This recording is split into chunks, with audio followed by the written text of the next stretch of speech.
తెలుగు ప్రజల తరఫున కేంద్ర ప్రభుత్వం తరఫున హృదయపూర్వకమైనటువంటి శుభాకాంక్షలు. ఎందుకంటే తెలుగు సినీ పరిశ్రమలో అక్కినేని నాగేశ్వరరావు గారి తర్వాత మీరు పద్మవిభూషణ్ తీసుకోవడము మాకందరికీ గర్వకారణం. మీ యొక్క 45 ఏళ్ల సినీ జీవితంలో పునాది రాళ్ళు వేసుకుంటూ స్వయం కృషితో ఈరోజు ఎదుగుతూ వస్తున్నారు. ఎంతో కష్టపడి మీరు ఈ స్థాయికి చేరుకున్నటువంటి మీకు ఈరోజు కేంద్ర ప్రభుత్వం పద్మవిభూషణ్తో సన్మానించడము నిజంగా ప్రతి తెలుగు బిడ్డ గర్వపడాల్సినటువంటి అంశం అని నేను భావిస్తా ఉన్నాను. Thank you so much. Padma Vibhushan వచ్చిన ఈ సందర్భంలో మీరు అభినందించడానికి నా స్నేహితుడిగా చిరకాల మిత్రుడిగా మీరు రావటం అన్నది నాకు చాలా చాలా సంతోషం, మిక్కిలి ఆనందంగా ఉంది. అండ్ మీ ప్రేమని మీ అభిమానాన్ని ఆస్వాదిస్తున్నాను. Thank you so much. ఢిల్లీలో రాష్ట్రపతి చేతుల మీదుగా తీసుకుంటున్నారు కాబట్టి మేము దానికంటే ముందే మిమ్మల్ని కలవాలి, అభినందించాలనేటువంటి ఆలోచనతో ఈరోజు మీ దగ్గరికి రావడం జరిగింది. మోస్ట్ వెల్కమ్ అండి. దక్షిణ భారతదేశంలో రజనీకాంత్ గారు కానీ మీరు కానీ ఒక మంచి నైతిక విలువలతో కూడినటువంటి నటులుగా మంచి పేరు తెచ్చుకున్నారు. అంతేకాకుండా మన తెలుగు ఇండస్ట్రీస్కి వచ్చినప్పుడు తెలుగు ఇండస్ట్రీలో అప్పుడప్పుడు అనేక రకాల సమస్యలు వస్తుంటాయి, క్రైసిస్ వస్తూ ఉన్నప్పుడు ప్రభుత్వంతో కానీ మీ నటుల మధ్యలో కానీ సినిమా ఇండస్ట్రీ మధ్యలో కానీ వచ్చినప్పుడు సీనియర్ నటుడిగా మెగాస్టార్గా అందరినీ సమన్వయపరుస్తూ మరి ముందుకు తీసుకెళ్ళేటువంటి వారు.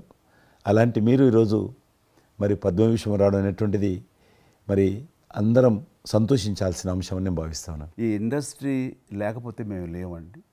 మా చదివిన చదువుకు కానీ మన బ్యాక్గ్రౌండ్కి కానీ ఏదో ఒక మారుమూల ఉద్యోగం చూసుకుంటూ ఉండాల్సిన వాళ్ళు ఈ రోజున ఇంత సెలబ్రిటీ స్టేటస్ కానీ ప్రపంచవ్యాప్తంగా ఎక్కడ మన వాళ్ళు ఉన్నా సరే అక్కడ గుర్తింపు కానివ్వండి, ఇవన్నీ రావటం అంటే కనుక కళామ తల్లి ఆ సినిమా ఇండస్ట్రీ నాకు పెట్టిన భిక్షగా నేను ఫీల్ అవుతుంటాను. ఆ ఇండస్ట్రీ లేకపోతే ఏం లేదు. అందుకని ఇలాంటి ఇండస్ట్రీకి ప్రత్యుపకారంగా నేను ఏం చేయాలి, నాకు ఇంత స్థానం ఇచ్చిన ఇండస్ట్రీకి తిరిగి నేను ఏం ఇవ్వగలను అనేటటువంటి ఒక గ్రాటిట్యూడ్ నుంచి మొదలైంది. క్రైసిస్ వచ్చినప్పుడు నేనేదో నా భుజం కాయాలి, నా వంతు సహాయం చేయాలి అనే ఆలోచన. ఒక ఇంటికి పెద్ద బిడ్డగా పెద్ద కొడుకుగా ఆ ఇంటి కుటుంబ బాధ్యతలకి తన వంతు సహాయం ఎలా చేస్తారో అలాగే నిర్వర్తించాలని ఉంటుంది. కానీ ప్రతిదానికి పెద్ద నేను అనేటువంటి బేసిజానికి మాత్రం పోవాలని కారణం ఒకటి అనుకుంటే మీరంటే అందరు యాక్సెప్టబిలిటీ ఉంటుంది. అది కూడా అది యాక్సెప్టబిలిటీ చిన్నవాళ్ళు కానీ పెద్దవాళ్ళు కానీ ఈ రంగం కానీ ఆ రంగం కానీ మీరు ఏదైనా ఒక మాట చెప్తే దాని మీద మీరు నిలబడతారు, మిగతా వాళ్ళు కూడా మీ మాట గౌరవం ఇస్తారు. అది కారణం నేను అనుకుంటాను. సినిమా రంగం నుంచి రాజకీయాలకు వచ్చి కూడా రాజకీయాలలో మీకంటూ ఒక ప్రత్యేక స్థానాన్ని సంపాదించుకున్నారు. మీరు కొత్త ఒరవడి రాజకీయాల్లో కూడా తీసుకురావడం జరిగింది. మీరు చేపట్టినటువంటి ప్రచార కార్యక్రమం కానీ మీకు వస్తున్నటువంటి స్పందన కానీ అద్భుతంగా మేమందరం ప్రతి కార్యక్రమాన్ని వేరే ప్రత్యామ్నాయ పార్టీలో ఉన్నప్పుడు కూడా మీ రాకను మేము గమనించే వాళ్ళము. మీరు చేస్తున్నటువంటి ప్రచారము కొత్త ఒరవడి మీరు అద్భుతంగా చేశారు. ప్రాంతాలకు అతీతంగా మీకు స్పందన లభించింది, చాలామంది గెలిచొచ్చారు. ఒక ఆర్టిస్ట్గా నేను మంచి స్థితిలో ఉన్నప్పుడు రాజకీయాల్లోకి వెళ్ళాల్సినటువంటి ఒక పరిస్థితులు నెలకొన్నాయి. ఆ సమయంలో నేను ప్రజలకి ఏదో చెయ్యాలనే తప్పనే ప్రధానం తప్ప ఎలాంటి పొజిషన్స్ ఏమిటి దీని మీద నాకు దృష్టి లేదు. ఎందుకంటే అన్నిటికీ మించి ఉన్నతమైన స్థానాన్ని వాళ్ళ మనసులో వాళ్ళు ఇచ్చిన తర్వాత దానికి మించి నాకు ఏది కావాలి కోరిక లేదు నాకు. అయితే ఏదో చిన్న ఎత్తున మనకి తెలిసి మనకు అందుబాటులో ఉన్నటువంటి చారిటబుల్ ట్రస్ట్ ఇవి పెట్టి చేస్తాం, నేత్రదానం అని రక్తదానం అని చేస్తున్నాం. కానీ పెద్ద ఎత్తున చేసే అవకాశం భగవంతుడు ఇస్తే కనుక అది చిత్తశుద్ధితోటి నేను మనసావాచ కర్మేణ చెయ్యాలి అని ఆ రకంగా నా కృతజ్ఞత తీర్చుకోవాలని మాత్రం చూపించాలని మాత్రం నాకు ఎప్పుడు ఉంటుండేది. నాకు ఇప్పటికి జ్ఞాపకం ఉంటుంది. ఇది అంతకుముందు ఒకటే ఉండేది, ఇలాగ పెట్టినప్పుడల్లా ప్రతిసారి మీరే జ్ఞాపకం వస్తారు నాకు. ఎంత కీన్ అబ్జర్వేషన్. రాజకీయంగా ఉన్నప్పుడు మాత్రం నాకు ఎనలేని సంతృప్తి ఎక్కడ లభించిందంటే ముఖ్యంగా ఇప్పుడు తమరు చేస్తున్నటువంటి శాఖ ఉంది కదా టూరిజం, అది నేను మీకంటే కొంచెం ఒక స్టెప్ ముందుగా దాన్ని నేను అవి నిర్వర్తించినప్పుడు ఆ శాఖలో మంత్రిగా నాకు పొందినటువంటి అనుభూతి కానీ లభించిన సంతృప్తి కానీ అంతా ఇంత కాదు.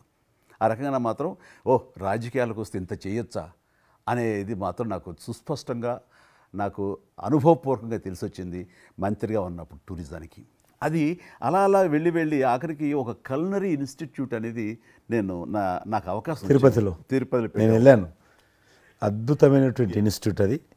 అంటే క్షమించాలి, అది ఇనిషియేట్ చేసి తీసుకురావడం వరకు నేను చేసి ఇంకా నేను ప్లానింగ్ అంతా మీరు ఉన్నప్పుడే జరిగింది. అంతా జరిగింది. రాబట్టడానికి ఎంత కృషి చేశానంటే అంతా ఇంత కాదు, అది మనకు రాకుండా పోయే పరిస్థితులు ఉన్నాయండి. ఆ టైం లోపల ఒక మినిస్టర్నా ఒక సూపర్ స్టార్నా అన్నీ పక్కన పెట్టేసి ఆ ప్లానింగ్ కమిషన్ చైర్మన్ ఉండేవారు మౌంటిగా అహ్లూవాలియా, ఆయన దీన్ని వద్దు, మనకి ఇది వైబుల్ కాదు, ఇది ఫీజిబుల్ కాదంటే కనుక కాదని ఆయన గుమ్మందరికి వెళ్ళిపోయి చేతులు కట్టుకుని ఇది ఓకే చేయండి సార్, దీని ఆవశ్యకత అంతా ఉందా కాదు, ఇండియాలో ఉన్నటువంటి ఎన్ని రకాల స్టేట్స్ ఎన్ని రకాల కల్చర్స్ ఉన్నాయో అన్ని రకాల వంటకాలు ఉండేటటువంటి దేశం మందే, అది నేర్పించే ఒక ఇన్స్టిట్యూషను ఈ రోజున మనకి కావాలి, అదే కల్నరీ ఇన్స్టిట్యూట్. అది మనకు వచ్చింది, దాన్ని మనం నిలబెట్టుకోవాలి, ఇది గొప్ప అవకాశం, ఎంతోమందికి ఉద్యోగం ఇవ్వటమే కాదు మన కల్చర్ని కూడా మనం నిలబెట్టడం అవుతామంటూ ఆయనతో పోరాడి కన్విన్స్ చేసి ఓకే చేసి ఇక్కడ రాష్ట్ర ప్రభుత్వం ఆ రోజున ఉన్నట్టు రాష్ట్ర ప్రభుత్వం ఒప్పించి రేణుగుంటలో 17 ఎకరాల దాకా చేయించి ఇంకా పెట్టేస్తున్నాం, ఇంకా మనం స్టోన్ వేస్తున్నాం ఇక్కడ అని అనుకున్న సమయంలో ఈ రాష్ట్ర విభజన సమయంలో నేను రిజిగ్నేషన్ టెండర్ చేసి వచ్చింది. అయితే ఫైల్ సంతకం అన్నీ అయిపోయినాయి.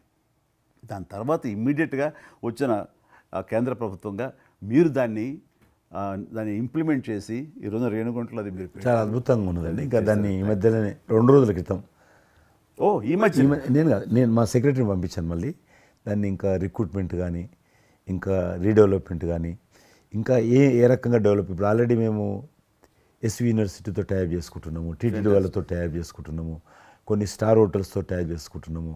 ఆ రకంగా ఇంకా మీరు ఏదైతే ఆలోచన ఉండనో మీ ఆలోచన ప్రకారం దాన్ని ముందుకు ముందుకు తీసుకెళ్తాం. మీరు రాజకీయాలు ఉన్నా సినిమా రంగంలో ఉన్నా కూడా కల్మషం లేనటువంటి వ్యక్తి అని నేను భావిస్తాను. ఎవరిని పల్లెత్తు మాట అన్నారు, ఇంట్లో అన్నారు అనుకుంటా, బయట అన్నారు అనుకుంటాను. పార్టీ పెట్టినప్పుడు కూడా ఎవరన్నా అక్కడక్కడ రాజకీయంగా అన్నా కానీ మీరు వ్యక్తిగతంగా అందరూ గౌరవిస్తారు ఈరోజు ఏ పార్టీలు ఉన్నప్పుడు కూడా.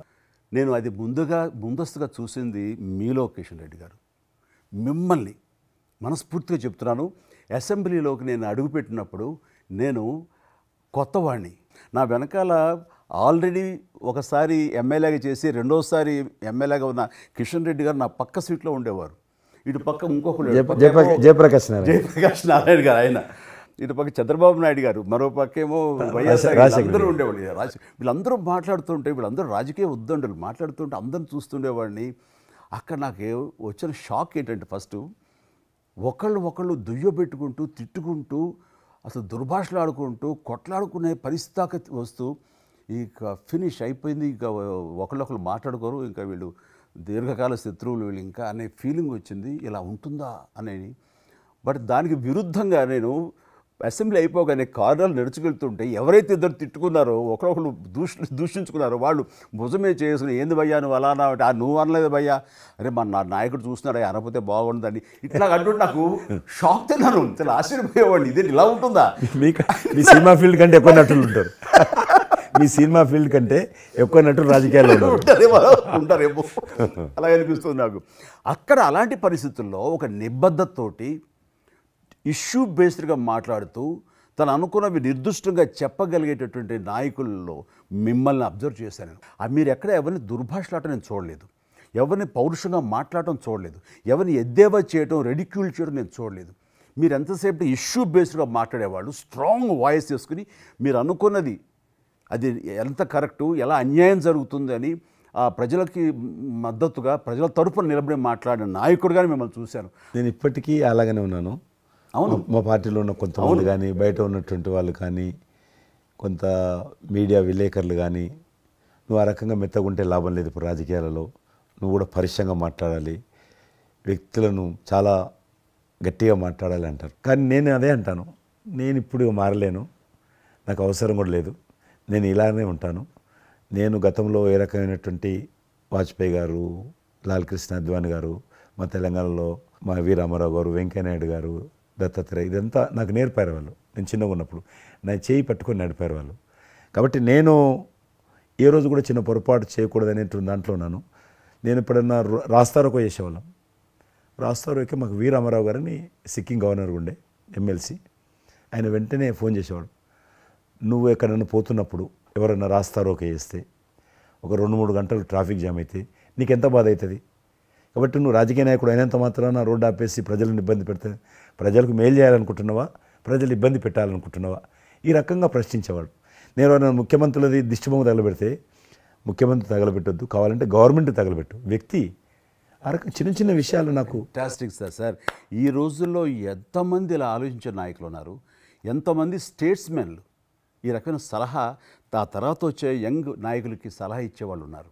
అవన్నీ కరువడిపోతున్నాయి. ఇవన్నీ కూడా చరిత్రలో జరిగేవంట అనే స్థితిలాగా ఉంది మీలాంటి వాళ్ళు లేకపోతే కనుక. ఈరోజు మనము స్వాతంత్రం వచ్చి 75 సంవత్సరాలైంది. ఈ 75 సంవత్సరాల్లో మనం అనేక రకాలుగా అభివృద్ధి చేసుకున్నాము, ప్రాజెక్టులు కట్టుకున్నాము, ముందుకెళ్ళాము, కొంత మెరుగైనటువంటి పరిస్థితి వచ్చింది. కానీ మన తర్వాత వచ్చినటువంటి స్వాతంత్రం వచ్చినటువంటి దేశాలు కూడా డెవలప్డ్ కంట్రీగా ఎమర్జ్ అయినాయి. మనం ఇంకా డెవలపింగ్ కంట్రీ, అభివృద్ధి చెందిన దేశంగా ఎదగలేరు. కానీ దురదృష్టం ఏంటంటే మనకు టార్గెట్ పెట్టుకోలే, ఎప్పటి లోపల మనం లక్ష్యం చేరుకుందాం అనేది ఎక్కడ కూడా పెట్టుకోలే. ఇంకో 75 సంవత్సరాల తర్వాత ఇట్లనే ఉన్నామనుకో, ఇంకో 75 సంవత్సరాల తర్వాత కూడా వెనక తిరిగి చూస్తే మనం డెవలపింగ్ కంట్రీగా ఎమర్జ్ కాము. అందుకే ఈ మధ్యలో మన కేంద్ర ప్రభుత్వము ఒక టార్గెట్ పెట్టుకుంది.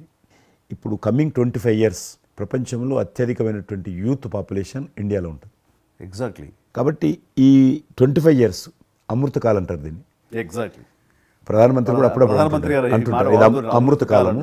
కాబట్టి ఈ 25 years మన యూత్ కానీ ప్రతి ఒక్క ఫీల్డ్ కానీ మనము ఇప్పుడు సినిమా ఫీల్డ్ అందుకు సినిమా ఫీల్డ్ 2047లో ఏ రకంగా ఉండాలి, ప్రపంచాన్ని ఏ రకంగా డామినేట్ చేయాలి, అగ్రికల్చర్ ఏ రకంగా డామినేట్ చేయాలి, ఇండస్ట్రీ ఏ రకంగా డామినేట్ చేయాలి, ఎన్జిఓస్ ఏ రకంగా పనిచేయాలి, ఆర్థిక వ్యవస్థ ఏ రకంగా ఉండాలి, ఆ రకంగా ఎవరికి వారు 140 కోట్ల మంది మనం అనుకొని 2047 లోపల 100 సంవత్సరాల స్వాతంత్ర పండుగ జరుపుకుంటాము. ఆ రోజుకు మనం అభివృద్ధి చెందిన దేశంగా ఎదగాలి. ఇంకొక మాట అంటారు ప్రధానమంత్రి గారు, అప్పుడు ఏ పార్టీ ఉంటుందో అధికారం మనకు అనవసరం. అప్పుడు ఎర్రకోట నుంచి ఏ ప్రధానమంత్రి ఏ వ్యక్తి జాతీయ పతాకం ఆవిష్కరిస్తారో మనకు సంబంధం లేదు, ఎవరైనా ప్రజలు అనుకుంటారు. కానీ ఆ రోజుకు మన దేశం ప్రపంచంలో డెవలప్డ్ కంట్రీ స్థాయికి ఎదిగి 3, 4, 5 ఉంటే అట్లో మన దేశం ఉండాలనేది అని ఈరోజు మనం అందరం ఒక లక్ష్యంగా పెట్టుకొని ముందుకెళ్తే యూత్ ఏదైతే అంటున్నారో మీరు, ఆ యూత్ కూడా మరి వాళ్ళ జీవితం సాఫల్యం చెందినట్టు అవుతుంది. ఇప్పుడు డెవలప్డ్ కంట్రీస్లో మనది ఆర్థికంగా చూసుకుంటే కనుక ఆర్థిక వ్యవస్థగా మనది 5వ కంట్రీగా డెవలప్ అయింది. లార్జెస్ట్ ఎకానమీ ఈ మధ్య కాలంలో, ఈ మధ్య సంవత్సరాల్లో, ఒక దశాబ్ద కాలం లోపల. ఇప్పుడు వచ్చే 5 సంవత్సరాల్లో మనం థర్డ్ ప్లేస్ చేరుతాం. ఇప్పుడు యూకే లాంటి మనల్ని పరిపాలించి మన ఆక్రమించుకొని పరిపాలించినటువంటి బ్రిటన్ కూడా వెనకకి నెట్టేసి 5వ స్థానానికి వచ్చేసి వచ్చేటువంటి 5 సంవత్సరాల్లో ఖచ్చితంగా మనం 3వ స్థానంలోకి లార్జెస్ట్ ఎకానమీ కంట్రీగా మనం ఎమర్జ్ అవుతాం. 100%. అవన్నీ ఇప్పుడు జరుగుతున్నటువంటి ఈ యొక్క డెవలప్మెంట్స్, ఈ ఆర్థిక సంస్కరణలు ఇవన్నీ చూస్తుంటే ఖచ్చితంగా ఆ రోజు ఎంతో దూరం లేదు మీరు చెప్పినట్లుగా. మీ తెలిసి ఈ మధ్యలో G20 సమావేశాలు నిర్వహించినప్పుడు నేను మీతోటే మాట్లాడాను. శ్రీనగర్ అంటే ఎట్లా ఉండనో పరిస్థితి తెలుసు. ఈ టూరిజం మినిస్ట్రీకి 4 మీటింగ్లు అవుతాయి. ఒక మీటింగ్ అక్కడ పెట్టాలని నిర్ణయించుకున్నప్పుడు ప్రధానమంత్రి అన్నారు, సినిమా ఫీల్డ్ మీద చర్చించండి, ఎందుకంటే సినిమా ఫీల్డ్ ఎక్కువగా షూటింగ్లు చేసేవాళ్ళు. మేము చిన్నగా ఉన్నప్పుడు జమ్మూ కాశ్మీర్ వెళ్ళలేదు ఎవరం కూడా, కానీ దేశంలో ఉన్నటువంటి కోట్లాది మంది కాశ్మీర్ అందాలను చూశారు సినిమాల కారణంగా. ఎవరు పోలేదు అక్కడికి, కానీ చూశారు. కాబట్టి ఆ సినిమా ఫీల్డ్కి సంబంధించినటువంటి సెషన్ పెట్టాలి మీరని చెప్పి ప్రధానమంత్రి గారు చెప్పి ఆయన ఆదేశించిన తర్వాత ఈ సినిమా ఫీల్డ్కి సంబంధించి అన్ని దేశాలకు సంబంధించినటువంటి ప్రముఖులందరినీ కూడా ఆహ్వానించాం. అప్పుడు మేము మీటింగ్ పెట్టాలంటే పాకిస్తాన్ అన్ని దేశాలకు లెటర్స్ రాసింది, చైనా లెటర్స్ రాసింది, టెర్రరిస్ట్ ఆర్గనైజేషన్స్ అన్నీ కూడా హెచ్చరించాయి. జమ్మూ కాశ్మీర్కి వస్తే, Kashmir is a disputed place అది, కాబట్టి ఎవరు రావద్దు, వస్తే మాత్రము ఏమైనా అవుతే మాకు సంబంధం లేదని పాకిస్తాన్ కూడా అందరూ హెచ్చరించారు. బట్ ప్రైమ్ మినిస్టర్ చెప్పాడు, ఎట్టి పరిస్థితుల్లో మీటింగ్ పెట్టి తీరాలి, నువ్వు నాకు అనవసరం, నీకేం కావాలో నేను అన్ని ఏర్పాటు చేస్తాను. ఆ తర్వాత నేను మీతో మాట్లాడి ఆ రోజు అప్పుడే కాశ్మీరు అనగానే మీరు కాశ్మీరు లోయల్లో కన్యాకుమారి ఇలాంటి సాంగ్స్ ఎన్నో మాకు గుర్తుకొచ్చినాయి. అలాంటిది మళ్ళీ మీరు మీ పార్టిసిపేషను ఉంటే బాగుంటుంది అనుకున్నప్పుడు ఆ టైంలో నేను రాలేని పరిస్థితిలో రామ్ చరణ్ వస్తే బాగుంటుంది, అతను RRR సినిమా ఆస్కార్ అవార్డు తోటి తను మంచి ఆస్కార్ అవార్డు వచ్చింది, బాగుంటుంది ప్రధానమంత్రి గారు చెప్పాను. అప్పుడు అందరూ ఫారినర్స్ డెలిగేట్స్ అందరూ కూడా ఏ సినిమా సాంగ్ అది నాటు సినిమా డాన్స్ చేశారు అక్కడ. ఎవరు మన కొరియన్ మినిస్టర్.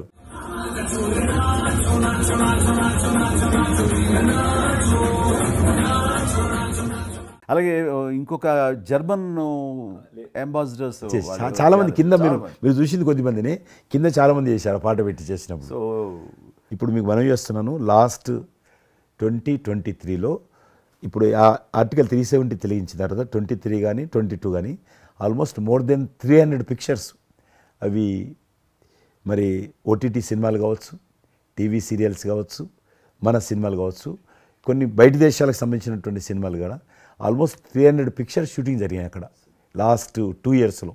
మళ్ళీ తిరిగి మీ ప్రభావంతో ఆయన నరేంద్ర మోడీ గారి చొరవతోటి ఇలాగా G20 కల్చర్ ముఖ్యంగా టూరిజం సంబంధించి సినిమాలను ఎంకరేజ్ చేస్తూ మీరు తీసుకున్న చొరవ, అందులో రామ్ చరణ్కి మీరు ఇచ్చేటువంటి ప్రాధాన్యత ఇవన్నీ కలిపినప్పుడు ఫస్ట్ నా వైఫ్ తన ఫ్రెండ్స్ తోటి ఎక్కడికి వెళదాం ఈ హాలిడే అంటే వాళ్ళ ఫ్రెండ్స్ అందరూ కలిపి కాశ్మీర్కి వెళ్ళారు. అన్నిటికీ మించి మన భారత జాతీయ జెండా రెపరెపలాడుతున్నారు. మీకు తెలుసలేదు, మా పార్టీ తరఫున మాకు మురళీ మనోహర్ జోషి గారు ఉండేవారు, పార్టీ అధ్యక్షుడు అద్వానీ గారి తర్వాత. ఆయన కన్యాకుమారి నుంచి కాశ్మీర్ వరకు యాత్ర తీసాం మేము. ఏంటో తెలుసా డిమాండ్, అక్కడ శ్రీనగర్లో జాతీయ పతాకం ఎగరడం, దానికోసం ఉద్యమం చూడండి, ఒక జెండా ఎగరడం కోసం. ఆడికి మిలిటరీ మధ్యలో పోలీస్ ఫైరింగ్ల మధ్యలో ఒక జెండా, మేము జమ్మూ కాశ్మీర్ కానీ ఆపేశారు మమ్మల్ని. అక్కడ నుంచి మిలిటరీ విమానంలో తీసుకుపోయి ఆయన ఒక్కరిని అక్కడ జెండా ఎగిరినట్టు చేసి మనం తీసుకొచ్చారు. దల్ లేక్ అని ఉంది అక్కడ, ఉన్నది కదా. మొన్న 15th ఆగస్ట్, ఇంతకుముందు 15th ఆగస్ట్ ఏదైతే మనము 70 సంవత్సరాల పండుగ జరుపుకున్నాము, 50,000 మంది అమ్మాయిలు అబ్బాయిలు స్కూల్ పిల్లలు అందరూ చేతులలో 3 రంగుల పతాకాలు పట్టుకొని దల్ లేక్ చుట్టూ ఊరేగింపు చేశారు. అది మార్పు. ఇంకొకటి నాకు సంతోషం ఏంటంటే, మీరు రాజకీయాలకు రాకముందే మీకంటూ ఒక ప్రత్యేక స్థానం సర్వీస్ యాక్టివిటీలో చిరంజీవి చారిటబుల్ ట్రస్ట్ చాలా పెద్ద ఎత్తున చేయడం అనేటువంటిది నిజంగా అది చాలామందికి ఆదర్శమైంది. మిమ్మల్ని చూసిన తర్వాత చిరంజీవి గారు పెట్టిన అంత పెద్ద నటుడు పెట్టినప్పుడు మనం చేయకూడదని వాళ్ళ స్థాయిలో పెట్టినటువంటి చాలా సంస్థలు మీ నుంచి స్ఫూర్తి తీసుకొని పెట్టారనేది నాకు తెలిసిన వాళ్ళు కూడా చాలామంది చెప్పారు. కాబట్టి అది గొప్ప విషయం. మీకు ఎందుకు వచ్చిన ఐడియా? అది ఏదైనా సరే ముందు మన మనసులో తిరిగి ప్రత్యుపకారంగా ఏదైనా చెయ్యాలి అనే భావం ఒకటి ఉంటేనండి అవకాశాలు ఎదురుగా ఉంటాయండి మన ఎదురుగా. అలా చూసినప్పుడు ఆ టైంలో రక్తం దొరకక చనిపోయే వాళ్ళు చాలామంది ఉన్నారు. అది గర్భస్రావంతో, డెలివరీ సమయంలో, యాక్సిడెంట్ సమయంలో కొంతమంది క్షతగాతులు, అట్లాగా లుకేమియా కానివ్వండి, క్యాన్సర్ కానివ్వండి, ఇలాంటివి తలసేమియా కానివ్వండి, ఇలాంటి చాలామంది ఉన్నారు. ఇంతమంది జనాభా ఉన్న ఈ దేశంలో రక్తం ఇచ్చేవాళ్ళు లేకుండా పోయారు. ఎందుకంటే రక్తం అనేది ల్యాబుల్లో తయారు చేసేది కాదు, ఒక మనిషి మరొక మనిషికి దానం ఇస్తేనే జరిగేది. సో ఆ మాత్రం లేదు, ప్రత్యామ్నాయం లేదు. సో ఇది కేవలం మంచి మనసుతోటి ఉండేవాళ్ళు ఇచ్చేదే. వాళ్ళు మోటివేట్ చేయాలంటూ నేను ఏం చేస్తానంటే, నా ఫ్యాన్స్ని ఫస్ట్ మోటివేట్ చేద్దామని దీని ఆవశ్యకత చెప్పడం కోసంగా షార్ట్ ఫిల్మ్స్ కానివ్వండి, ఎక్కడ పెడితే అక్కడ నేను ఇవ్వటం మొదలుపెట్టేసరికి ఈ రోజున రక్తం ఇవ్వటం కోసంగా ముమ్మరంగా ముందుకు రాగలుగుతున్నారంటే దాన్ని ఇనిషియేట్ చేసింది, దానికి ముందస్తుగా దాన్ని మోటివేట్ చేసింది నేను అని చెప్పుకోవడానికి నాకు గొప్ప విషయం అండి. కానీ మీరు ఒక ఉద్యమంలాగా తయారు చేశారు దాన్ని, ఒక మూమెంట్ లాగా తయారు చేసి మిషన్కి hats off to my fans and motivate అయిన ధర్మాత్ములు, మంచి మనసు ఉన్న వాళ్ళు ఎంతోమంది ముందుకు వచ్చారు. అందరికీ కూడా ఈ సందర్భంగా చేతులెత్తి నమస్కరిస్తాను. ఇక్కడ మీ గురించి నేను ఇంకోటి విన్నాను, మీరు ఏదైతే నా సేవా కార్యక్రమాల గురించి మీరు ప్రస్తావించారో అదే సమయంలో నేను కోవిడ్లో కూడా నేను కొంచెం యాక్టివ్గా ఉండి మా కార్మికులకి సంబంధించి 3 నెలల పాటు 4 నెలల పాటు నా మిత్రుల సహకారంతో నేను కొంత అమౌంట్ తోటి సినిమా ఫీల్డ్లో పనిచేస్తున్నటువంటి ఆఫీస్ బాయ్ నుంచి మొదలు పెడితే టెక్నీషియన్స్ వరకు కూడా మీరు చాలా పెద్ద ఎత్తున చాలా మందికి నేను గ్రాసరీస్ ఇవ్వగలిగాను వాళ్ళకి బయటికి రాని పరిస్థితిలో. బట్ అదే పరిస్థితిలో మీరు దేశవ్యాప్తంగా మీరు ముఖ్యం ఇక్కడ మన రాష్ట్రానికి సంబంధించి తెలంగాణలో మీరు ఫ్రంట్ లైన్లో ఉండి ప్రతి వాళ్ళని పరామర్శిస్తూ, ప్రతి హాస్పిటల్కి వెళుతూ ఎవరైతే ఆ రోజున ఫ్రంట్ లైన్ హీరోస్ ఉన్నారో వాళ్ళందరినీ పరామర్శిస్తూ మీరు అద్భుతంగా పెద్ద ఎత్తున చేశారు. అదే కాకుండా మన ఇండియా లెవెల్లో మీరు corona command control room, corona command control room మీకు మీ ఆధ్వర్యంలో జరిగింది. అప్పుడు మీరు చేసిన సేవల గురించి దేశం ప్రస్తావించారు. అంటే అప్పుడు నోడల్ మినిస్ట్రీ, హోమ్ మినిస్ట్రీ ఉండింది. ఏమైనా డైరెక్షన్స్ దేశానికి ఇవ్వాలన్నా, రాష్ట్ర ప్రభుత్వాలకు ఇవ్వాలన్నా, లాక్డౌన్ ఎక్కడ పెట్టాలి, ఎక్కడ పెట్టకూడదు, ఎప్పుడు పెట్టాలా, లాక్డౌన్లో ఏ స్థాయికి వెళ్ళాలా, అన్నీ కూడా హోమ్ మినిస్ట్రీ ఇచ్చేది. నేను అప్పుడు హోమ్ మినిస్ట్రీలో ఉన్నాను. ప్రజలకు రోజువారీ అవసరమైనటువంటి 24 మినిస్ట్రీస్, 3 జాయింట్ సెక్రటరీస్ ఒక్కొక్క మినిస్ట్రీ నుంచి 8 గంటల చొప్పున హోల్ నైట్ టు డే 24/7 ఆ బ్యాచ్ కరోనా కంట్రోల్ రూమ్లో కూర్చోవాలి. ఆ రకం కూర్చున్నప్పుడు దానికి యాజ్ ఎ మినిస్టర్గా నన్ను ఇన్ఛార్జ్ పెట్టారు ప్రధానమంత్రి గారు, అమిత్ షా గారు. చాలా అద్భుతంగా నేను కూడా ఆల్మోస్ట్ 1.5 మంత్ ఆఫీసులోనే పడుకున్నాను. మిలిటరీ విమానాలలో ఆక్సిజన్ పంపించాను, మీకు తెలుసు మిలిటరీ విమానాలు. చాలా ఒక విమానం ఢిల్లీ నుంచి ఆక్సిజన్ తీసుకొని వస్తే గ్రీన్ ఛానల్ ద్వారా హైదరాబాద్ సికింద్రాబాద్ స్టేషన్ వచ్చేంత వరకు కూడా ఎక్కడ ఆగకపోయేది. అంత నెట్వర్క్ గ్రీన్ ఛానల్ అంటారు. ఆ రకంగా విమానాల ద్వారా నేను గాంధీ హాస్పిటల్కి ఆల్మోస్ట్ 12 సార్లు పోయాను లోపలికి. ఎవరైతే వెంటిలేటర్ మీద పేషెంట్స్ ఉంటారో నేను బుక్ ఒకటి ప్రింట్ చేశాను. వెంటిలేటర్ మీద పేషెంట్ దగ్గరగా మాట్లాడాను. దేవుడి మీద భారం ఇచ్చి తిరిగాను. ఆ రకంగా ఎందుకు వెళ్ళానంటే ఏదో పబ్లిసిటీ కోసం కాదు. డాక్టర్లు పనిచేస్తున్నారు, ఆడ నర్సులు పనిచేస్తున్నారు, మోరల్ సపోర్ట్ ఇవ్వడం కోసం, ఆడ శానిటేషన్ సిబ్బంది పనిచేస్తారు, క్లీన్ చేయడం. వాళ్ళు పనిచేస్తున్నప్పుడు మనం వాళ్ళని గాలికి వదిలేసి మీరు పని చేయండి, మేము రాజకీయ నాయకులము, మేము ఇళ్ళల్లో ఉంటాము, మేము రాము అని కూడా దాన్ని బట్టి నేను లోకల్గా ప్రజాప్రతినిధిని, ఎంపీని అని చెప్పి మా ఇంట్లో భయపడుతున్నా, అందరూ భయపడుతున్నా. ప్రెస్ వాళ్ళందరూ వచ్చేవాళ్ళు. ప్రెస్ వాళ్ళందరినీ గేట్ కాడ బయట మెయిన్ గేట్ కాడ ఆపాడు. ఇక నేను పోయేవాడిని, మొత్తం చూసేవాడిని. ఆ సూపరింటెండెంట్ కూడా నాతో పాటు లోపలికి వచ్చేవాడు ధైర్యం చేసి నేను వెళ్ళినప్పుడు. ఆ రకంగా పూజారులు ఉంటారు దేవాలయాలలో. పూజారులు కూడా చాలా పేదవాళ్ళు ఉంటారు, మీకు తెలుసు. వాళ్ళకు దేవాలయాన్ని క్లోజ్ అయినాయి కదా, ఆ టైంలో పూజారులు అందరికీ గ్రాసరీస్ పంపించడము, మీలాంటి వాళ్ళ దగ్గర పెద్దవాళ్ళ దగ్గర సాయం తీసుకొని మా కార్యకర్తలకు పంపించడము, పోలీస్ స్టేషన్లో పోలీసుకు పంపించడము, హోంగార్డ్స్ పంపించడము. ఈ రకంగా నేను కూడా కొద్దిగా గొప్ప చేశాను. ఇక్కడ మా వాళ్ళతోటి కలిసి నా కాన్స్టిట్యున్సీ చూసి ఈవెన్ నా పార్టీలో ఉన్నటువంటి నాకు పనిచేసినటువంటి పేద కుటుంబాల కార్యకర్తలకు కూడా గ్రాసరీస్ పంపించాను నేను. ఆ రకంగా కూడా వర్కౌట్ చేశాను. మీ కుటుంబంలో కూడా చాలామంది మీకు బంధువులు సినిమాలు వచ్చారు. అందులో ఇద్దరు ప్రముఖంగా మీ అబ్బాయి చరణ్ గారు కావచ్చు, మీ సోదరుడు పవన్ కళ్యాణ్ గారు కావచ్చు. వాళ్ళిద్దరిట్లో మీకు నచ్చిన సినిమా ఏముంటుంది? పవన్ కళ్యాణ్ సినిమాల్లో నాకు తొలి ప్రేమ ఒకటి చాలా ఇష్టం, బద్రీ ఇష్టం, అలాగే జల్సా అనే ఇంకో సినిమా, అత్తారింటికి దారేదైతే చాలా నేను చూశాను అది. అవి తను చేసినవి సినిమాలైనా అన్నీ కూడాను అద్భుతమైన సినిమాలు, 1-2 తప్ప. అండ్ చరణ్ రెండో సినిమా మగధీర నభూత నా భవిష్యత్. మీరు అసెంబ్లీలో నాకు వచ్చి చెప్పారు, ఏది మగధీర రిలీజ్ అయిన రోజు ఉన్నారు మీరు, జ్ఞాపకం ఉందో లేదో మీకు? కరెక్టే కదా, మీరు షేర్ చేశారు. చాలా బాగా నడుస్తుంది మా అబ్బాయిది, మంచి అదే టైం సార్ మీరు అసెంబ్లీలో కూడా చెప్పారు మాకు, మామూలుగా మాట్లాడుతున్నారు మగధీర చాలా అద్భుతంగా వచ్చింది చిరంజీవి అని. మీరు ఎంత సంతోషపడిపోయారో. మీకు రాజకీయంగా మీ తదనంతరం లేదా మీతో పాటు మీ బంధుగణంలో కానీ మీ బంధువులో కానీ మీరు ఎంకరేజ్ చేసే మీ శిష్య వర్గంలో కానీ ఎవరైనా ఉన్నారా? అంటే నేను మా కుటుంబం నుంచి ఎవరిని ప్రోత్సహించలేను. ఎవరన్నా ఇష్టం ఉంటే వాళ్ళు రావాలి ఫ్యూచర్లో, నేను ప్రోత్సహించలే ఎవరిని కూడా.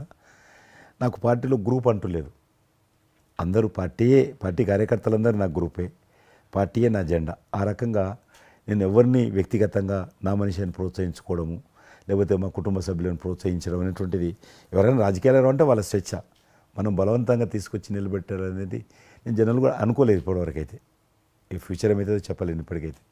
మీరు ఒక గ్రూపు, నా కార్యకర్తలు నా గ్రూప్ అని మీరు అంటే నాకు ఒక విజువల్, ఒక ఫోటోగ్రాఫ్ గుర్తుకొస్తుంది.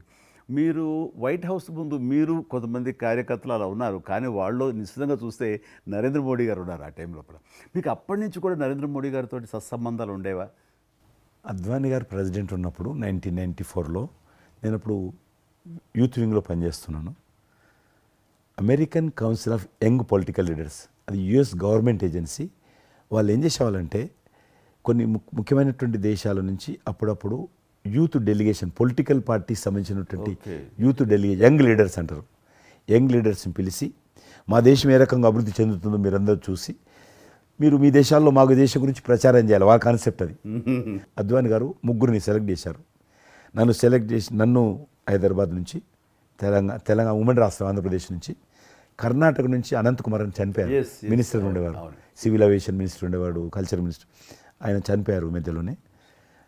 అక్కడ గుజరాత్లో ఆర్గని పార్టీకి సెక్రటరీ ఉండేవాడు నరేంద్ర మోడీ గారు, అప్పుడు మినిస్టర్ కాదు ఇంకా మా 3 సెలెక్ట్ చేసి ఢిల్లీకి పిలిచి ఇట్లా మీరు పార్టీ తరఫున పోవాలి అని చెప్పి, నన్ను కూడా నువ్వు పోవాలన్నప్పుడు నాకు పాస్పోర్ట్ లేదు, నాకు చాలా చిన్న ఏజీ, ఫ్లైట్లో మొదటిసారి పోయినా నేను, తొందర రమ్మంటే మా పార్టీ ఫ్లైట్ టికెట్ ఇస్తే పోయాను.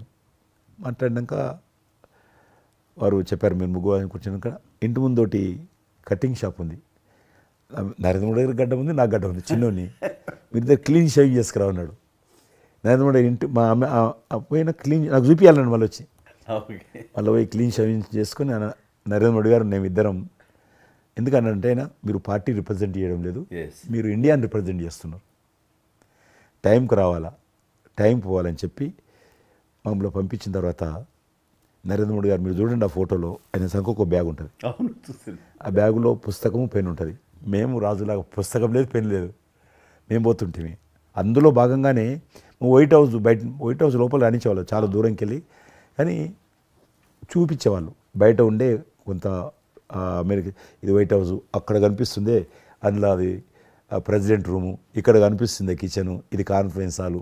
బయట నుంచి అందరు చెప్పేటప్పుడు చాలామంది ఉండేవాళ్ళు. అదే నేను చూసి గైడర్స్ టూరిస్ట్ గైడ్స్ ఉంటారు కదా, వాళ్ళు చాలామంది అక్కడ పోతే చెప్పేవాళ్ళు. ఆ రకంగా అక్కడ దిగినటువంటి ఫోటో అది. ఎందుకు రిలీజ్ చేశానంటే ప్రధానమంత్రి గారు అయిన తర్వాత నాకు ఫోన్ చేశాడు, కిషన్ ఏమన్నా మీ దగ్గర ఫోటోలు ఉన్నాయా? ఆయన దగ్గర లేవు పాపం. ఓకే, నాకు ఫోన్ చేశాడు.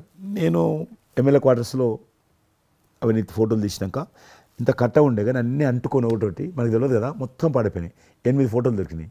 అందులో ఏదో ఒకటి దొరికింది బోటు థమ్స్అప్ తాగుతూ, అప్పుడు థమ్స్అప్ తాగొద్దని కూడా తెలియదు, ఇది మల్టీనేషనల్ కంపెనీ అటువంటి ఏం లేదు అప్పుడు. బోట్ నడిపిస్తున్న ఫోటో ఇవన్నీ కూడా కొన్ని దొరికితే పంపించాను. ఆయన ఏ వైట్ హౌస్ ముందు అయితే నేను ఫోటో దిగాను గేట్ కాడ, ఈరోజు అదే వైట్ హౌస్ ఆహ్వానం మేరకు వైట్ హౌస్ లోపలికి వెళ్తున్నానని ఆ ఫోటో రిలీజ్ చేశాడు. Excellent experience. ప్రైమ్ మినిస్టర్ ఆ ఫోటో అప్పుడు బయటకు ఆ ఫోటో బయటకు వచ్చింది. ఆ రోజు ప్రైమ్ మినిస్టర్ గారు అయిన తర్వాత అమెరికాకి వెళ్తున్న రోజు రిలీజ్ చేసిన ఫోటో అది. మీరు మాకు ఒక మాట ఇచ్చారు, మీరు మన ఆఫీస్ ఏదైతుందో టూరిజం ఆఫీసు ఢిల్లీలో నేను వస్తాను, మన ఇద్దరం ఒకసారి ఎందామని అన్నారు. కానీ మీ ఒత్తిడి కారణంగా మన ఒత్తిడి కారణంగా జరగలేదు. ఇంకా అది రేపు ఎలక్షన్స్ తర్వాత మళ్ళీ అది చెప్పలేము కాబట్టి అది నేను చెప్తున్నాను, మీరు అక్కడే ఉంటాను, వస్తాను. అది కాకుండా మీరు నాకు ఇంకా జ్ఞాపకం ఆఫీస్లో ఉన్నప్పుడు నాకు గర్వం ఫీల్ అవుతాను. ఎందుకంటే మీరు పెట్టిపోయినటువంటి ఫోటోలు ఇండియాకి సంబంధించినటువంటి టూరిజం డెస్టినేషన్ యొక్క ఫోటోస్ ఏవైతున్నాయో అవి ఇంకా ఆ రకంగానే ఉన్నాయి. నేను అడిగాను ఎవరు పెట్టారంటే చిరంజీవి గారు పెట్టారంటారు. డ్రైవర్ కూడా మీకైతే డ్రైవర్ ఉండను, అతను ఇప్పుడు నా దగ్గర ఉన్నాడు, రణధీర్. మీకు చెప్తుంటారు సార్ మై చిరంజీవి సాబ్ కभी మై సాబ్ డ్రైవర్ మై చలాయితా ఉనకా గాడి ఢిల్లీ మే అది ఆప్కు మే చలా రూమ్ సాప్ అంటాడు. ఇంకా ఉన్నాడు పాపం. చాలా సీనియర్ అండి అతను, చాలా మంచివాడు. మన ఉమ్మడి ఆంధ్రప్రదేశ్ ఉన్నప్పుడు మనం ఇండియాలోనే మనమే ఆరోగ్యశ్రీని ప్రారంభించామన్నది నాకు తెలిసినటువంటి వాస్తవం. ఆ తర్వాత మిగతా రాష్ట్రాలు కూడా వ్యాపించింది అనేది చాలా ఇది. అలాంటి ఆరోగ్యశ్రీకి కిషన్ రెడ్డి గారే ఆద్యులు అంకురార్పణ చేసిన వాళ్ళు అని బయట బాగా వినికిడి ఉంది. ఆ తర్వాత ప్రభుత్వాలు పికప్ చేసాయి. అది ఎందుకు, ఎలాగా, అది మీరు ఎట్లా ఇనిషియేట్ చేశారు ఆరోగ్యశ్రీ అనేది? 2004 నేను ఎమ్మెల్యే అయినప్పుడు పేరున్న మందకృష్ణ మాదిక్ గారు, ఆయన వాళ్ళకి సంబంధించినటువంటి ఎస్సీ వర్గీకరణ మీద పోరాటం చేస్తూనే సామాజిక సమస్యల మీద కూడా పోరాటం చేసేవారు. దివ్యాంగులకు పెన్షన్ పెంచాలని ఆయన తిరుగుతున్నప్పుడు ఈ అనేక జిల్లాలలో గుండె జబ్బులు ఉన్నటువంటి పిల్లలు జన్మించేవాళ్ళు. వాళ్ళకు ఆ రోజు ఒక ఆపరేషన్ చేయాలంటే 10 లక్షలు, 12 లక్షలు, 13 లక్షలు అయ్యేది. పేదవాళ్ళకి అది అవకాశం ఉండేది కాదు. చాలామంది చనిపోయేవాళ్ళు కూడా. అప్పుడు రాజశేఖర రెడ్డి గారు ముఖ్యమంత్రిగా ఉన్నారు. మేము ట్యాంక్ బండ్ కింద అంబేద్కర్ భవన్ ఉంది, అక్కడ మీటింగ్ పెట్టుకున్నాము. ఒక 3000 మంది పసిపిల్లలు వాళ్ళ తల్లిదండ్రులు వచ్చారు. మీటింగ్ అయినాక ఆ మీటింగ్లోనే ఒక అబ్బాయి చనిపోయాడు. ఇప్పుడు ఏం చేయాలి? సేమ్ అబ్బాయి వచ్చాడు, చిన్న పసిబాబు అందే వచ్చాడు, అబ్బాయి చనిపోయాడు. మేము ఏం చేసినాం, నేను మందకృష్ణ గారు కలిసి, నేను కూడా ఉద్యమానికి వెళ్ళాను. ఆ అబ్బాయి డెడ్ బాడీ పట్టుకొని అంబేద్కర్ ట్యాంక్ బండ్ నుంచి అంబేద్కర్ విగ్రహం దగ్గరకు వచ్చాం. మాతో పాటు ఆ పసిపిల్లలందరినీ తీసుకొచ్చాం. 3000 మంది పసిపిల్లలు అంబేద్కర్ విగ్రహం ట్యాంక్ బండ్ దగ్గర అంబేద్కర్ విగ్రహం మొత్తం ఆ పిల్లలు వాళ్ళ తల్లిదండ్రులు కూర్చున్నాం, డెడ్ బాడీ పెట్టుకొని కూర్చున్నాం. ఎట్టి పరిస్థితుల్లో రాష్ట్ర ప్రభుత్వము అందరికీ కూడా ఉచితంగా చిన్నపిల్లలందరూ కూడా ఆపరేషన్ చేయించాలి, ప్రైవేట్ హాస్పిటల్లో కానీ ఎక్కడైనా వాళ్ళ ఇష్టం చేయించాలి, వీళ్ళ ప్రాణాలు కాపాడాలని డిమాండ్ తోటి కూర్చున్నాం. 11 గంటలకు కూర్చున్న తర్వాత రాజశేఖర రెడ్డి గారు దురదృష్టం ఆ రోజు ఢిల్లీకి వెళ్ళిపోయాడు. ఢిల్లీలో ఉన్నాడు. బట్ ఢిల్లీ నుంచే ఫోన్లో మాట్లాడాను నేను. మాట్లాడి నేను తర్వాత ఆలోచిస్తాం, మీరు అట్లా చేయొద్దు, ఎందుకంటే మమ్మల్ని లాఠీ చేయడానికి వీలేదు, పసిపిల్లలు, గుండె జబ్బులు ఉన్న పిల్లలు, మమ్మల్ని నెట్టేయడానికి వీలేదు పోలీసులు కూడా విచిత్రమైన పరిస్థితి, ఆందోళన, ఉద్యమం చేస్తున్నాం మేము, చాలా డెడ్ బాడీ పెట్టుకొని ఉన్నాం, ఏం చేయాలో పోలీసులకు తోచది. ముఖ్యమంత్రి గారు అన్నప్పుడు రాజశేఖర్ గారు మా మెడ మీద కత్తి పెట్టి మీరు ఈ రకంగా దబాయిస్తున్నారు, ఏమని అనుకోండి సార్, మీరు కృష్ణ గారు చాలా గట్టిగా ఉన్నారు, ఏమని అనుకోండి, మీరు ఎట్టి పరిస్థితుల్లో ఇది చేయాలని చెప్పి మేమిద్దరం కదలలే. రాత్రి ఆల్మోస్ట్ 10 o'clock మళ్ళీ ముఖ్యమంత్రి గారు ఫోన్ చేసి మీరు మాట చెప్పడం కాదు ఆర్డర్ రావాలను, వీళ్ళందరికీ ఫస్ట్ మేము రాష్ట్ర ప్రభుత్వం తరఫున గుండె జబ్బులు ఉన్నటువంటి పిల్లలందరికీ ఎంత డబ్బు అయినా ఖర్చు అయినా సరే మేము ఆపరేషన్ చేయిస్తానని చెప్పి ఢిల్లీ నుంచి మాట ఇచ్చి ఆర్డర్ తీసి మా చేతులు పెట్టినాక మేము పిల్లలందరినీ తీసుకొని వెళ్ళిపోయినాం, ఫస్ట్ పిల్లలు వాళ్ళ తల్లిదండ్రులు. ఆ తర్వాత మళ్ళీ ముఖ్యమంత్రి గారు వచ్చిన తర్వాత మళ్ళీ మీటింగ్ పిలిచాడు మమ్మల్ని, పిలిచి ఈ రకంగా చేయడం తప్పు, మీరు నన్ను బెదిరించారు, బ్లాక్మెయిల్ చేశారు, ఆర్డర్ చేశారు, ఏమని అనుకోసారి మేము పిల్లల ప్రాణాలు కాపాడడం కోసం చేశాను తప్ప మీకు వ్యతిరేకంగా కాదు, ఇంకొకరు కాదు. అందులో బాబు చనిపోయాడు. తర్వాత ముఖ్యమంత్రి ఆలోచన చేసి డాక్టర్లను పిలిచి ఎట్లా చేద్దాము, అప్పుడు సర్వే చేయించాడు. వాళ్ళు గ్రామ పంచాయతీలో సర్వే చేస్తే 2 లక్షల మంది పిల్లలు ఉన్నారు ఒక్క ఆంధ్రప్రదేశ్లోనే, ఉభయ రాష్ట్రాల్లో గుండెకు జబ్బు హోల్ ఉండి పుట్టినటువంటి వాళ్ళు 2 లక్షల మంది పిల్లలు ఉన్నారు.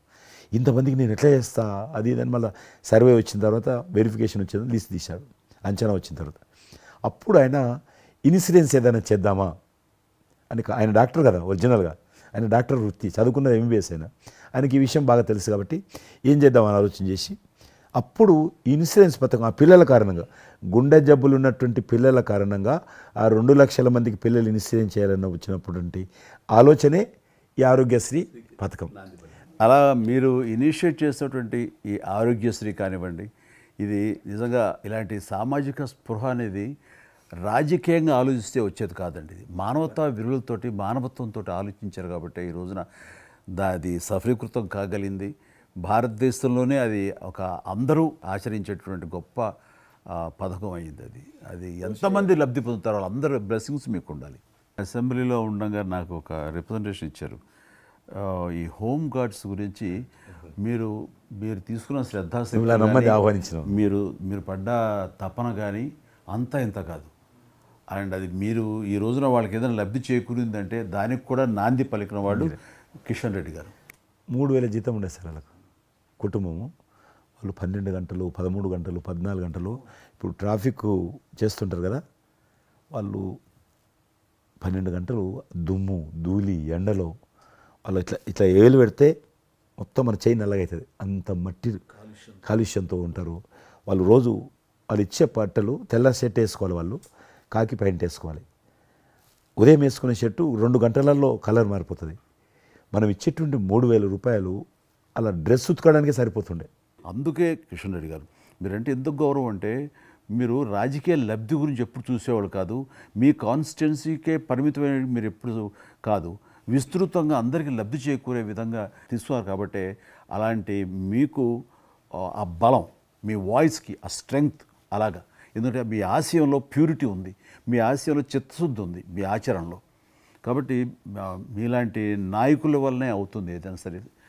జనవరి 22 నాడు నేను టీవీలో చూశాను, నేను మీరు అయోధ్యలో రామమందిర నిర్మాణంలో మీ దగ్గర కెమెరాలు పెట్టడము, మీరు కామెంట్ చెప్పడము, మిమ్మల్ని పిలవడము, మీరు పోవడము, మీరు ఆ రోజు టీవీలో దేశమంతా అన్ని టీవీలు మాట్లాడాయి. మీకు మీరు ఏ రకంగా ఫీల్ అనిపించింది మీకు? అది హనుమాన్ని ప్రార్థించే ఆయన మా కులదైవంగా చూసిన మాకు రామచంద్రుడు ఆ నామమే మాకు ఒక రకమైన గొప్ప స్ఫూర్తి మాకు.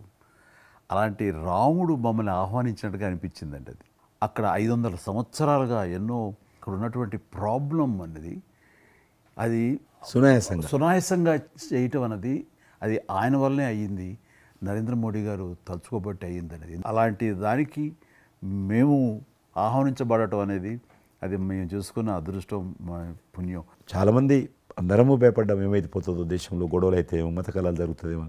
కానీ అదృశ్యం ఏంటంటే ముస్లింలు కూడా చాలామంది సానుకూలంగా. ఇక్కడ నేను ఒక విషయం చెప్పాలి.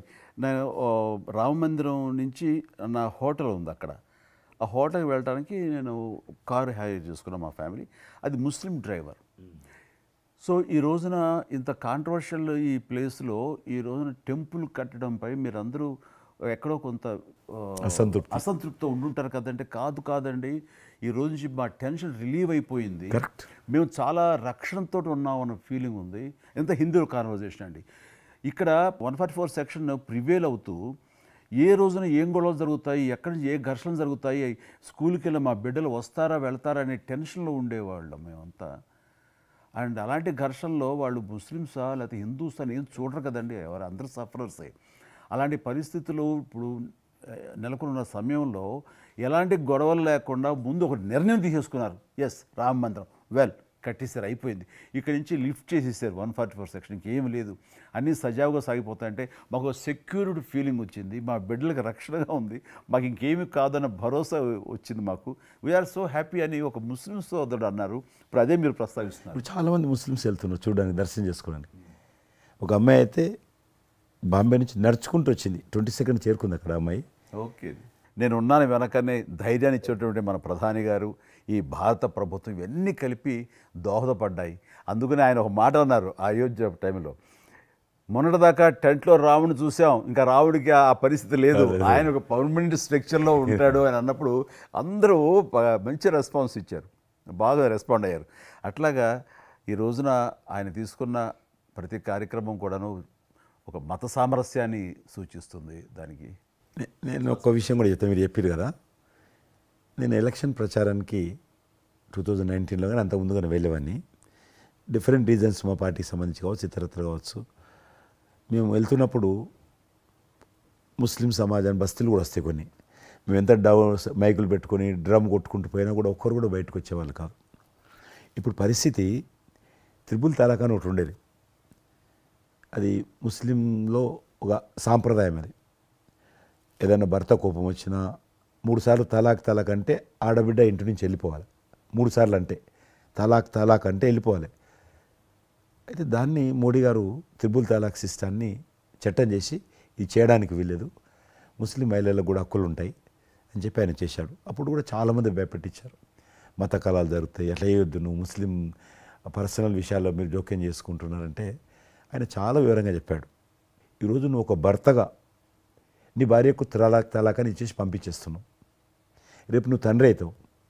తండ్రి అయిన తర్వాత కూడా మీ అల్లుడు నీ కూతురుకు తాగని విడాకులు ఇచ్చి పంపిస్తే అప్పుడు నువ్వు ఎంత బాధపడతావు? కాబట్టి ఏ తండ్రి అయినా సరే అట్లా ఉంటుంది. కాబట్టి ఇది ఈ రకమైనటువంటి ఉండకూడదని చెప్పి ఆయన త్రిపుల్ తలాక్ రద్దు చేస్తే, నేను ప్రచారానికి వెళ్తున్నప్పుడు అంతకుముందు బయటకు వచ్చేవాళ్ళు కాదు. ఉదాహరణకు నేను ఇట్లా పోతున్నాను అనుకోని, రోడ్డు రథం మీద నేను పోతుంటే ఇటు సైడ్ నుంచి ఒక ముస్లిం అలా భార్యను కూర్చుని పెట్టుకొని మోటార్ సైకిల్ మీద నడుపుకుంటూ వచ్చేవాడు. ఇప్పుడు ఏం చేస్తున్నంటే భర్తకు చూడకుండా వెనుకున్నటువంటి భార్య పరద లేపి ఇట్లా నాకు ఊపుతున్నచ్చి, ఇది నేనే సాక్ష్యం. అంత మార్పు వచ్చింది. కర్టన్స్ ఓపెన్ చేసి బస్తీలలో ఇండ్ల ముందుకు వెళ్తుంటే ముస్లిం ఆడబిడ్డలు వచ్చి, మాతృమూర్తులు వచ్చి, తల్లులు వచ్చి చేతులు ఊపుతున్నారంటే నిజంగా సంతోషం.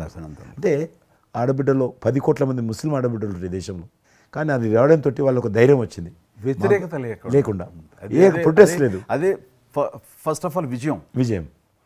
కాబట్టి ఈరోజు ఆ రకంగా మీరు చెప్పిన దాన్ని బట్టి వాతావరణం మార్పు వచ్చింది. ఈరోజు మత కళాలు లేవు, కర్ఫ్యూలు లేవు. హైదరాబాద్లో ఎన్ని గొడవలు జరుగుతుండే, ఒక్క గొడవ లేదు ఎక్కడ. బాంబేలో, యూపీలో ఎక్కడ చూసినా మత కళాలు ఉండేది. ఈరోజు ఆల్మోస్ట్ 98% కమ్యూనల్ క్లాసెస్ అయిపోయినాయి. ఎక్కడ కూడా కర్ఫ్యూ అనే లేదు. దేశంలో ఎక్కడో దగ్గర కొన్ని నగరాలలో కర్ఫ్యూ ఉంటుండేది, కొన్ని నగరాల్లో మత కళాలు జరుగుతుండేది. ఎక్కడో ఒక దగ్గర యూపీలోను, మధ్యప్రదేశ్లోను, మహారాష్ట్రను, ఇప్పుడు బీహార్లోను ఎక్కడ వింటలేదు, ఎక్కడ లేదు.